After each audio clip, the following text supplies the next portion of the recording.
How does one face certain death? One man survived a horrific car crash that cost him half his skull, but not his life. Join us here each week for amazing survival tales of superhuman strength. Find out why these people refuse to succumb, but instead show us how they survive. Royal Caribbean's Ovation of the Sea has loaded its last passengers for what is to be a normal, fun-filled cruise. Among Ovation's passengers is Miss Stephanie Broward. Little does Stephanie know it, but in 2 short days, she'll be one of the luckiest few passengers to survive a tragic shore excursion that will alter her way of living forever. Stephanie is not alone on this voyage. She has come aboard with 3 other members of her family, of which 2 will perish in that same ill-fated land excursion. Overnight, the Ovation of the Seas rests in New Zealand's harbor, but in the morning, some of her guests will be offered a boat tour to the famed White Island. White Island is known for Wakari volcano. Wakari volcano releases steam and gases continually, but has not erupted for quite some time now. As the day trippers disembark from Ovation, they join a chorus of smaller ships that will take them to the edge of the island.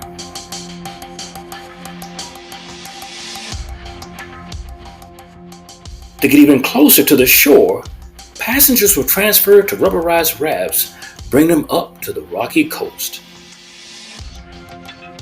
Tourists will experience steam rising from fissures in the rocks, the acrid smell of sulfur, and the boiling of groundwater.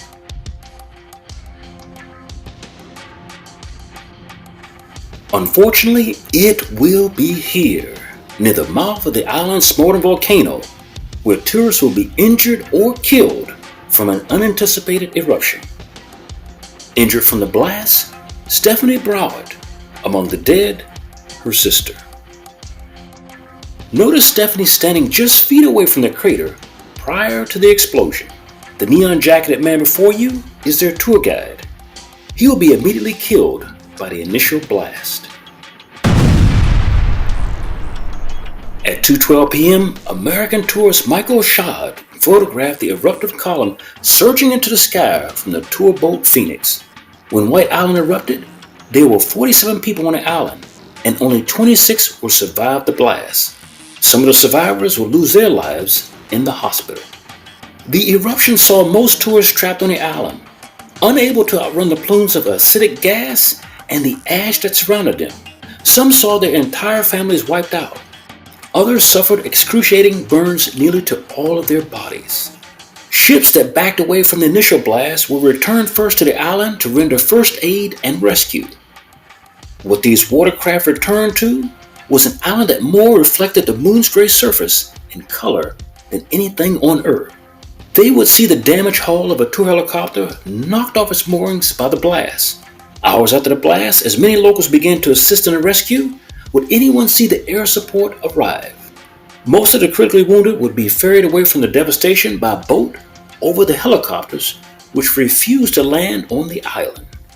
Luckily for Stephanie and the other wounded was a private helicopter pilot who chose to land his chopper in harm's way to remove people from the devastation back to St. John's Island. A more robust remains recovery would take place the following day, with anxious family members awaiting their loved one's status.